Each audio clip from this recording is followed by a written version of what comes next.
First, it is slightly cheaper. And second, it has the words "Don't panic" inscribed in large friendly letters on its cover. Eh bien bonjour mes petits choux à la crème, avec Vito la confiance règne. Voilà, je cherchais juste à vous donner un petit surnom affectif. Voilà.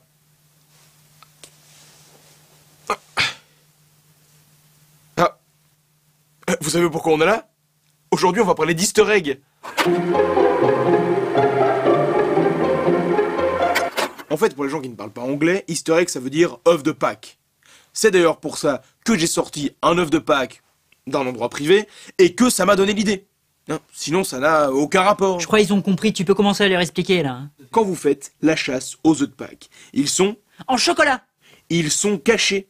Ils sont en sûreté. Et sinon, ils sont aussi... Non, ne les cherche pas, c'était en chocolat, le deuxième, là, tu viens de foirer mon texte. Bon, un œuf de Pâques, c'est caché, c'est en chocolat, c'est donc bien agréable. Eh bien, un Easter egg, c'est le même principe. C'est un bonus caché qui n'est pas toujours forcément en chocolat, qui n'est pas toujours forcément lié au cinéma, qui est compatible avec tous les autres médias, même si nous, on va se concentrer sur la vidéo.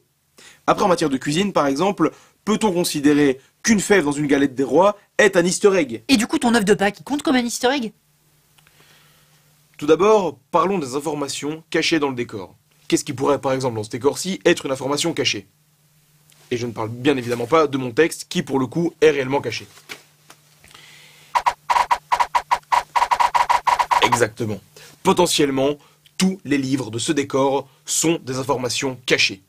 Car nous essayons peut-être au fil des épisodes de vous faire découvrir nos goûts en matière de littérature. Ou alors, ce sont tout simplement des livres qu'on a trouvés à l'arrache, juste avant le tournage, sur le décor d'un autre film. Peste en soi le coquin. Enfin bon, on peut enlever les flèches là, parce que ça commence à être un petit peu oppressant. C'est un peu nul, j'ai rien à raconter dans cet épisode, il y a que de la théorie. Allez mon petit pratique, je me sens généreux aujourd'hui, je te laisse un petit bout de la théorie.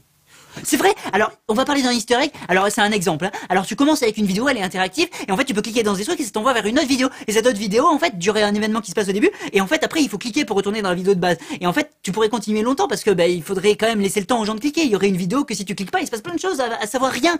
Et du coup, en fait, comme il se passe rien, toi, tu cliques, et donc tu restes jamais jusqu'à la fin. Mais en fait, à la fin, il y a un Easter egg, un truc qui est caché, qui change tout dans l'histoire.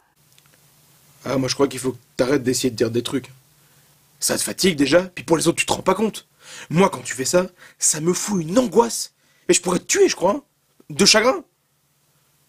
Je te jure, c'est pas bien. Il faut plus que tu parles avec des gens. Non mais... Non, Ouais. non mais... Non mais... Oh, non pratique. Parce que la théorie, c'est de la pédagogie.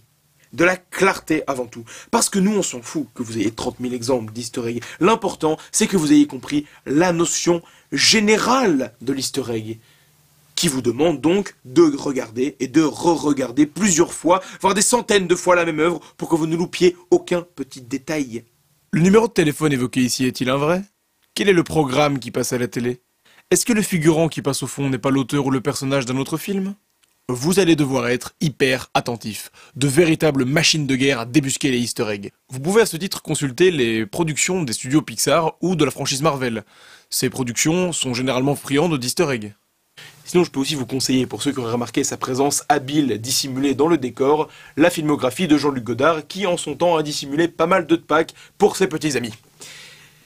Eh bien voilà, n'oubliez pas, lisez des films, regardez des livres, relisez les films, re-regardez les livres, refaites-le encore, trouvez les easter eggs, recommencez une fois de plus, ensuite tournez à gauche et puis à droite pour être sûr que vous n'avez absolument rien perdu comme détail. Regardez là, il y avait un petit Matt Smith par exemple. Est-ce que vous l'aviez trouvé comme easter egg? Parce que ça, ils sont forts pour trouver ce cadre.